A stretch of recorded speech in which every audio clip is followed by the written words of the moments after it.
خاتون حضور کی خدمت میں حاضر ہوئی اور عرض کی یا رسول اللہ صلی اللہ علیہ وسلم مجھ سے بدکاری سرزد ہو گئی ہے اور میرے پیٹ میں بچہ ہے اور میں چاہتی ہوں کہ آخرت کی سزا کی بجائے دنیا کے اوپر اس کی سزا مجھے دے دی جائے تاکہ میں پاک ہو جاؤں اور صاف ہو جاؤں، کیونکہ آخرت کی سزائیں بہت سخت ہیں۔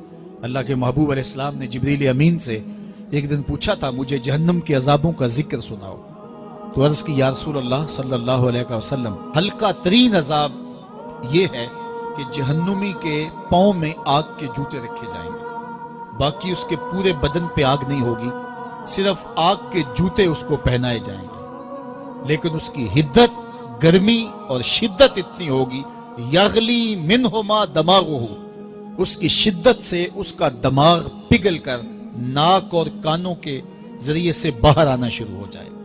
یہ سب سے ہلکے عذاب کی کیفیت ہے، اور جو عذاب سخت ہیں الیاذ باللہ، اللہ تعالیٰ قرآن مجید میں فرماتا ہے ثم لا يموت فیہا ولا یحیا، اس بڑے عذاب کا ذکر کیا جو جہنمیوں کو دیا جائے گا، فرمایا اس عذاب کی کیفیت یہ ہوگی بندہ نہ جیے گا نہ مرے گا۔ جیے گا اس لیے نہیں کہ آگے اور پیچھے دائیں اور بائیں آگ ہی آگ ہوگی، تو اس آگ میں جینا کو جینا تو نہیں ہوگا، اور مرے گا اس لیے نہیں کہ موت کو موت آ چکی ہوگی۔ تو وہ کتنا سخت عذاب ہوگا الیاذ باللہ کہ ہلکے ترین عذاب کی کیفیت یہ ہے کہ پاؤں میں آگ کا جوتا اور دماغ پگھل کے ناک اور کانوں کے راستے سے باہر آ جائے۔ تو اس نے عرض کی یا رسول اللہ صلی اللہ علیہ وسلم میرے اوپر حد جاری کر دیجئے، اور اس نے کہا کہ میرے پیٹ میں جو ہے وہ بچہ ہے۔ اللہ کے محبوب علیہ السلام نے فرمایا جاؤ جب بچہ پیدا ہو تو پھر آنا۔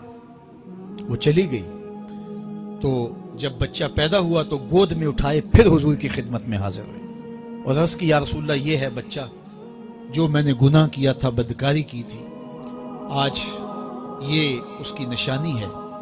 تو اللہ کے محبوب علیہ السلام نے فرمایا کہ اسے لے جاؤ اور اسے دودھ پلاؤ، اور جب یہ کچھ کھانے پینے لگ جائے گا تو پھر آنا۔ کچھ دنوں کے بعد وہ دوبارہ حاضر ہوئی اور اس نے اس بچے کے ہاتھ میں روٹی کا ٹکڑا دیا ہوا تھا، اور عرض کی یا رسول اللہ دیکھ لیجئے اب یہ روٹی کھانے لگ گیا ہے۔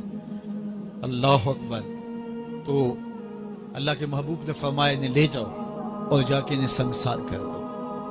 اس کی یہ حد بنتی تھی، اس کو سنگسار کیا اور اس نے خود یہ سزا اپنے لیے قبول کی۔ تو یہ بات ذہن نشین کیجئے کہ یہ وہ لوگ تھے کہ جن سے کبھی کوئی گناہ سرزد ہو جاتا تو وہ جلد توبہ کرتے، اور اس کی بڑی سے بڑی حد اور سزا بھی ہوتی تو وہ بھی کاٹنے کے لیے تیار ہو جاتے۔ میں اور آپ دیکھیں کہ ہماری زندگی میں اگر گناہ ہیں اور ہمیں سچی توبہ کی توفیق بھی نصیب نہیں ہے اور آئندہ نہ کرنے کا عزم مصمم ہو، پکا ارادہ ہو کہ یہ گناہ زندگی میں دوبارہ نہیں کروں گا، الگ بات ہے کہ پھر دوبارہ اس سے سرزد ہو جائے، لیکن جب وہ توبہ کر رہا ہو تو اس وقت اس کا پختہ عزم ہو اور اس کے دل کے کسی گوشے میں نہ ہو کہ چلو میں توبہ کر لیتا ہوں اور پھر ہو گیا تو پھر کر لوں گا، پکا عزم ہو کہ دوبارہ یہ گناہ نہیں کروں گا۔ اور اگر زبان سے توبہ توبہ کر رہا ہو اور دل میں ہو کہ ٹھیک ہے یہ تو صبح بھی مجھ سے عمل بد سرزد ہونا ہے، تو اللہ تعالیٰ سے یہ مذاق کرنے والی بات ہے، اور اللہ تعالیٰ سے جو مذاق کرتا ہے وہ کہاں کھڑا ہے وہ خود سوچ لے۔ وہ کیا کسی نے کہا تھا کہ توبہ کی پھر توبہ کر کے توڑ دی، میری اس توبہ پہ توبہ توبہ توبہ کر اٹھی۔ تو ایسی توبہ نہیں ہے کہ جو رسماً کسی مجلس میں چلے گئے، کسی اجتماع میں چلے گئے تو سب لوگوں نے توبہ توبہ کی تو وہ بھی توبہ توبہ کرتا رہا، لیکن اس کا عزم مصمم پختہ ارادہ نہیں تھا گناہوں کو چھوڑنے کا، تو یہ توبہ نہیں، یہ مذاق ہے۔ اس لیے اللہ کے حضور سچی توبہ یہ ہے کہ ماں قبل کے گناہوں سے مٹی کے گھروندے پاؤں پہ بناتا ہے اور انہیں مسمار کر دیتا ہے۔ وہ کبھی آپ نے دیکھا ہوگا کہ بچے ریت میں اپنا پاؤں رکھ کر کے اوپر سے ریت تھپک لیتے ہیں اور پھر پاؤں ہولے سے نکال لیتے ہیں، بچ جائے تو بڑے خوش ہوتے ہیں، اور جب کھیل ختم ہو جاتے ہیں تو اسے گرا دیتے ہیں اپنے ہاتھوں سے۔ بہلول بھی اسی شغل میں لگا ہوا ہے، بہلول یہ کام کر رہا ہے، گروندے بناتا ہے گراتا ہے، گروندے بناتا ہے گراتا ہے۔ بادشاہ گزرا، پوچھا بہلول کیا کر رہے ہو؟ ہنس کے کہا جنت کے مکان بنا رہا ہوں۔ کہا بیچتے ہو؟ ہاں بیچتا ہوں. کتنے کا؟ 10 روپے کا، سیل لگائی ہوئی ہے. بادشاہ مسکرا کے گزر گیا. دیوانہ ہے، مجنوں ہے، اپنی موج میں لگا ہے. پیچھے سے ملکہ زبیدہ بھی آ رہی تھی. اس نے بھی دیکھا. کہا بہلول کیا کر رہے ہو؟ کہا جنت کے مکان بنا رہا ہوں. کہا بیچتے ہو؟ ہاں 10 روپے کا بیچتا ہوں. 10 روپے بادشاہوں کے لیے کیا ہوتے ہیں؟ 10 درہم نکالے، اس کو دیا، اس نے دریائے دجلہ میں پھینک دیا. فقیر اتنی دیر تک فقیر نہیں بنتا. داتا صاحب فرماتے جب تک مٹی کا ڈھیلا اور سونے کی ڈلی اس کی نظر میں برابر نہیں ہو جاتا. اور ایک مکان کے گرد، ایک وہ گھروندے کے گرد دائرہ لگایا. کہا یہ تیرا ہوا. ملکہ گزر گئی. بادشاہ بھی چلا گیا. شام کو اپنے محل میں پہنچے. بادشاہ سویا. منظر جاگا کہ حشر کا دن ہے، پھر جنت کا منظر ہے. جنت میں بڑے بڑے خوبصورت مکان ہیں. ایک مکان تو بڑا ہی اچھا لگا، تو جی چاہا کہ اس مکان کو دیکھوں. تو جب قریب گیا تو دروازے پہ لکھا تھا ملکہ زبیدہ. شوق سے آگے بڑھا تو دربان نے روک دیا. کہا یہ ملکہ کا ہے. کہا وہ میری ہی ملکہ ہے. کہا دنیا کے ضابطے اور ہیں، آخرت کے ضابطے اور ہیں. بادشاہ کی آنکھ کھل گئی، بے چین ہو گیا. ملکہ کو بیدار کیا. کہا تو کون سا نیک عمل کیا ہے؟ میں نے جنت میں تیرا یوں محل دیکھا. ملکہ کہنے لگی وہی معمول کی نمازیں، وہی سب کچھ، کوئی نیا کام تو میں نے کیا نہیں. ہاں یاد آیا، کل گزر رہی تھی، دجلہ کا کنارہ تھا، وہ جسے لوگ مجذوب کہتے ہیں، وہ جو دیوانہ کہلاتا ہے، وہ بہلول، وہ جنت کے محل کہتا تھا، وہ بنا رہا تھا. میں نے کہا چلو کوئی بات نہیں، فقیر ہے، 10 روپے کیا ہوتے ہیں. تو میں نے 10 روپے کا ایک محل خریدا تھا. بادشاہ سر پکڑ کے بیٹھ گیا. وہ تو مجھے بھی کہتا تھا. میں دیوانے کی بات سمجھ کے گزر گیا. اگلے دن بادشاہ قصدن گزرا. جب قصدن گزرا نا تو دل دھڑک رہا تھا کہ کہیں مجذوب پھر آج مل جائے اور اسی موج میں ہو تو کام بن جائے. دیکھا تو بہلول وہاں بیٹھا ہوا ہے. آگے بڑھ کے دیکھا تو کام بھی وہی. بادشاہ پھر رک گیا. پوچھا اب بہلول کیا کر رہے ہو؟ اب دل دھڑک رہا تھا کہ مجذوب ہے، کوئی اور بات کہہ دے تو چلو اچھا ہو کہ وہی جواب دے دے. اس نے وہی جواب دیا، جنت کے محل بنا رہا ہوں. بادشاہ کا کچھ دل ٹھہرا. پھر کہا اچھا بیچتے بھی ہو؟ ہاں ہاں بیچنے کے لیے بنا رہا ہوں. بادشاہ ادھر جیب میں ہاتھ ڈال رہا ہے اور ادھر پوچھ رہا ہے کتنے کا؟ کہا آدھی حکومت لگے گی. کہا کل تو 10 روپے کے بتا رہے تھے. کہا کل تم نے دیکھا نہیں تھا، آج سودا دیکھ کے لے رہے ہو. اللہ تعالیٰ ارشاد فرماتا ہے انما تنذر من اتبع ذکر وخشی الرحمن بالغیب. جو انڈٹھے سودے کرتے ہیں، جو بغیر دیکھ کے کرتے ہیں. اچھا چلو ایک خوشخبری میں آپ کو بھی سناؤں، اور وہ خوشخبری رسول اللہ کی زبان سے. حضور نے فرمایا طوبی لمن رآنی وآمن بی وطوبی 7 مرات من لم یرانی وآمن بی.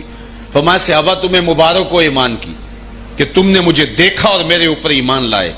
اور کہا انہیں 7 مبارکیں ہوں جنہوں نے مجھے دیکھا بھی نہیں ہوگا اور پھر بھی ایمان لائیں گے. انما تنذر من اتبع ذکر وخشی الرحمن بالغیب فبشرہ بمغفرۃ واجر کریم. ان کو بشارت دے دیجئے بڑی عزت والے اجر کی اور خوشخبری بھی. تو جس اجر کو میرا رب بھی کریم کہہ رہا ہے وہ اجر کیسا ہوگا. تو یہاں تو لہجہ دم توڑتا ہے اور الفاظ ساتھ نہیں دیتے کہ اجر کریم کی کیا تعریف کریں جس اجر کو میرے رب ہے. لا فضل لعربی علی اعجمی. کسی عربی کو اجمی پر کوئی فضیلت نہیں ہے اور کسی اجمی کو کسی عربی پر کوئی فضیلت نہیں ہے. کسی گورے کو کالے پر، کسی کالے کو گورے پر کوئی فضیلت نہیں. فضیلت کا معیار صرف تقوی ہے.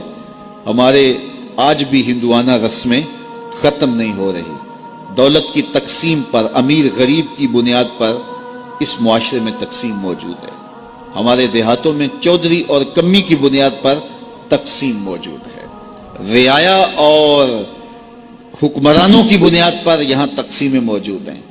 لیکن میرے اور آپ کے آقا و مولا نے قیامت تک آنے والی انسانیت کے لیے جو منشور دیا وہ یہ تھا کسی عربی کو اجمی پر کوئی فضیلت نہیں، کسی اجمی کو عربی پر کوئی فضیلت نہیں، کسی گورے کو کالے پر کوئی فضیلت نہیں. کیونکہ کالے رنگ بھی اللہ نے بنائے ہیں، گورے رنگ بھی اللہ نے بنائے. حکیم لقمان رنگ کے کالے تھے اور صورت اچھی نہیں تھی.